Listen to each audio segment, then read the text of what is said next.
नमस्कार, मैं हूं आकाश श्रीवास्तव और आप जुड़ चुके हैं द पब्लिक किंग से। देखिए, राजनीति लगातार चालू है। बिहार में राजनीति तो अब अपने चरम पे है।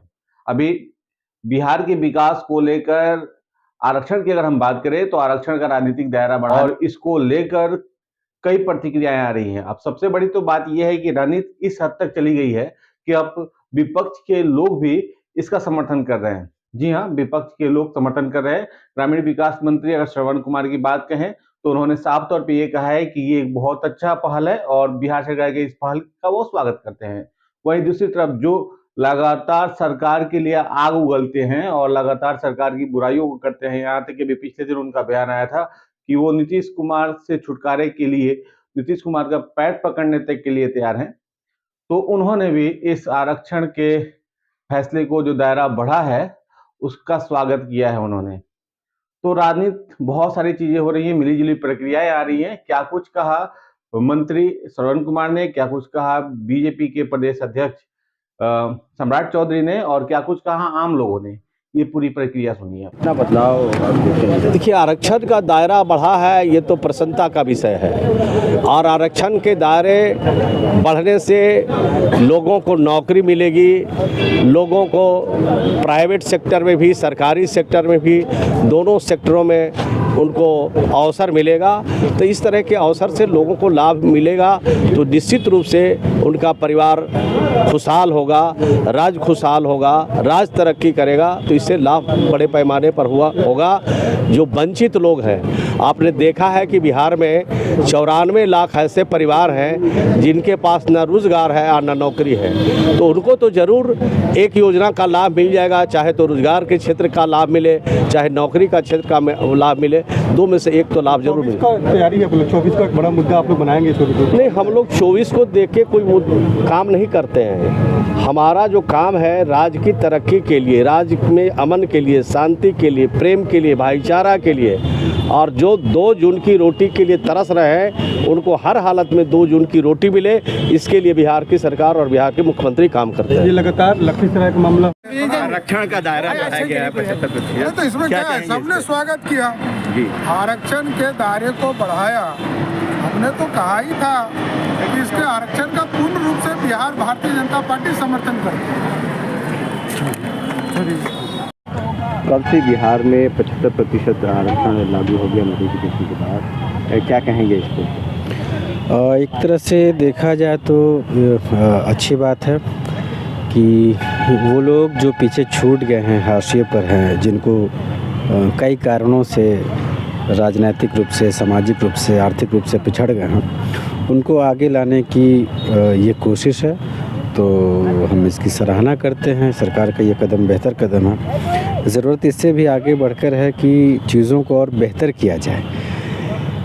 जितनी आबादी है उसके हिसाब से नौकरियों का सृजन, क्योंकि नौकरियों की संख्या भी बहुत कम है, तो आरक्षण से भी सारी चीज़ें पूरी नहीं होने वाली है जितनी नौकरियां हैं। तो बेरोज़गारी लगातार बढ़ती जा रही है। तो ज़रूरत इस बात की है कि हम नौकरियों का सृजन करें। अब कई सारे पहलू हैं। उद्योग धंधों का कैसे विकास विस्तार होगा, जो बिहार में बिल्कुल नहीं, उस पर ध्यान देने की ज़रूरत है। स्कूल को और बेहतर करने की ज़रूरत है।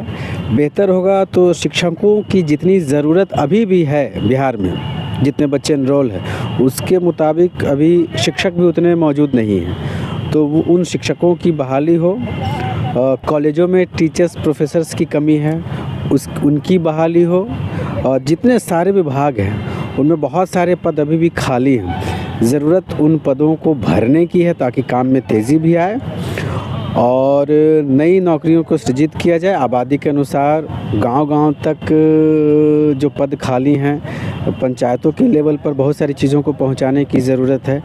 तब जाकर सही मायनों में कुछ डेवलपमेंट की बात हो सकती है, वरना सिर्फ ये लॉलीपॉप बन के ना रह जाए, सिर्फ यूं ही ना रह जाए। लेकिन ये अच्छा कदम है, इसको और दूर तक ले जाने की ज़रूरत है कि आम जनमानस को फ़ायदा हो, रोज़गार, शिक्षा, अच्छा माहौल, तब जाकर बिहार एक बेहतर बिहार बन सकता है। अपना नाम और जयप्रकाश मेरा नाम हुआ और मेरा जुड़ाव नाटक से। बिहार सरकार ने 75% आरक्षण को लागू कर दिया है, तो क्या कहना है इस पर आपका? देखिए, अभी के समय में इतने साल आज़ादी के बाद भी आरक्षण की जो सीमा बढ़ाई जा रही है उसमें कोई गुरेज नहीं। लेकिन देखिए, इन पे कंट्राडिक्शन है। एक तरफ मुख्यमंत्री जी कहते हैं जिसकी जितनी हिस्सेदारी उतनी भागीदारी, एक तरफ आप कहते हैं कि आबादी कम करिए, एक तरफ कहते हैं उसकी भागीदारी। तो आप जनसंख्या बढ़ाना चाहते हैं या जनसंख्या घटाना चाहते हैं, ये सोचनीय विषय है। लेकिन मेरा मानना है कि बहुत चीज़ों में आरक्षण की ज़रूरत नहीं है। अब समय बहुत आगे बढ़ा है, हर वर्ग के लोग पढ़ लिख रहे हैं। आप आरक्षण देते हैं तो कहीं न कहीं आरक्षण में बहुत सारे लोग पिसते भी हैं। अब शिक्षा में कम से कम आरक्षण को ख़त्म कीजिए।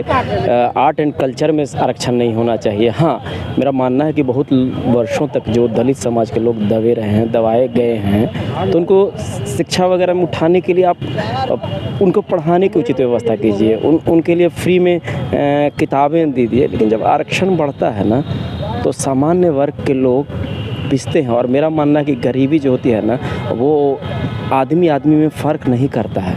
भूख सामान्य वर्ग को भी लगती है, दलित को भी लगता है, बैकवर्ड को भी लगता है। तो मेरा मानना है आरक्षण 25 पर, अभी 75 हुआ है, कल 85 होगा, क्योंकि उनकी आबादी 85 है। धीरे धीरे वो जो वोट की राजनीति ने ना इसको दरअसल ये आरक्षण बढ़ाना नहीं है बॉस, क्लियर वे में। ये सिर्फ और सिर्फ राजनीति और वोट बैंक के लिए। तब सबसे पहले मुख्यमंत्री को अपना पद छोड़ के अति पिछड़ा या मुस्लिम, जिनकी आबादी सबसे ज़्यादा है, उनको देना चाहिए। तो आप ना दो मुँही बातें मत कीजिए। लेकिन मेरा मानना है धीरे धीरे समाज इसमें जकड़ेगा। और फिर दूसरी तरफ चीज़, एक तरफ फिर क्या होता है ना, कभी पड़ रहा है इस तरफ, कभी इस तरफ। ये सोचनीय विषय है। और आरक्षण पे विरोध नहीं है, लेकिन आरक्षण बढ़ाने के चक्कर में आप कितना आरक्षण बढ़ाते कहाँ तक जाइएगा।